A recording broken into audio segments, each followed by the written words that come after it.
रचनात्मक लेखन मंच पर आप सबका स्वागत है। मैं दिया चित्रांशी रचनात्मक लेखन मंच न्यास से अपने अगले प्रतिभागी को पेश करना चाहती हूँ।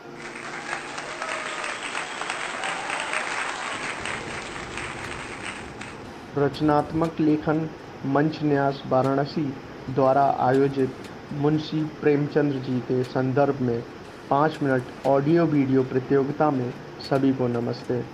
मैं देवांश गुप्ता नवाबगंज से प्रेमचंद जी की कहानी कफन के बारे में कुछ बताना चाहूँगा। कफन एक ऐसी सामाजिक व्यवस्था की कहानी है जो श्रम के प्रति आदमी में हतोत्साह पैदा करती है, क्योंकि उस श्रम की कोई सार्थकता उसे नहीं दिखाई देती है। क्योंकि जिस समाज में रात दिन मेहनत करने वालों की हालत उनकी हालत से बहुत कुछ अच्छी नहीं थी, और किसानों के मुकाबले में वे लोग जो किसानों की दुर्बलताओं से लाभ उठाना जानते थे कहीं ज़्यादा संपन्न थे। वहाँ इस तरह की मनोवृत्ति का पैदा हो जाना कोई अचरज की बात नहीं थी। फिर भी उसे तकसीम थी कि अगर वह पटियाल है तो कम से कम उसे किसानों के जैसी जी तोड़ मेहनत तो नहीं करनी पड़ती। उसकी सरलता और निहिरता से दूसरे लोग बेजा फ़ायदा तो नहीं उठाते। 20 साल तक यह व्यवस्था आदमी को भरपेट भोजन के बिना रखती है।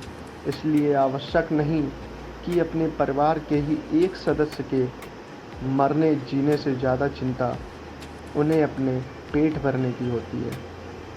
औरत के मर जाने पर कफन का चंदा हाथ में आने पर उनकी नीयत बदलने लगती है। हल्के से कफन की बात पर दोनों एकमत हो जाते हैं कि लाश उठते उठते तो रात हो जाएगी, और रात को कफन देखता कौन है।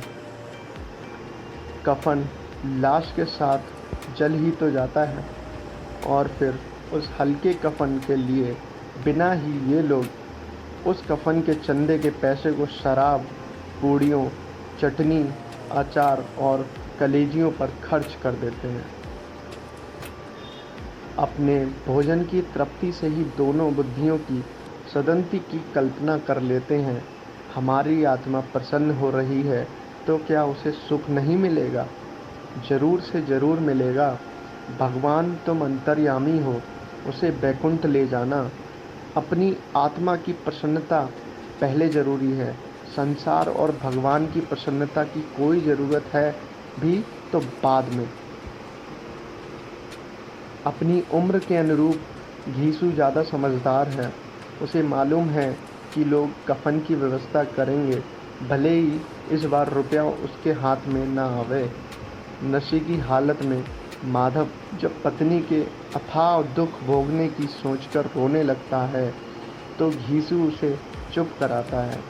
हमारे परंपरागत ज्ञान के सहारे कि वह मरकर मुक्त हो गई है और इस जंजाल से छूट गई है। नशे में नाचते गाते उछलते कूदते सभी ओर से बेखबर और मदमस्त वे कहीं गिरकर ढेर हो जाते हैं। धन्यवाद।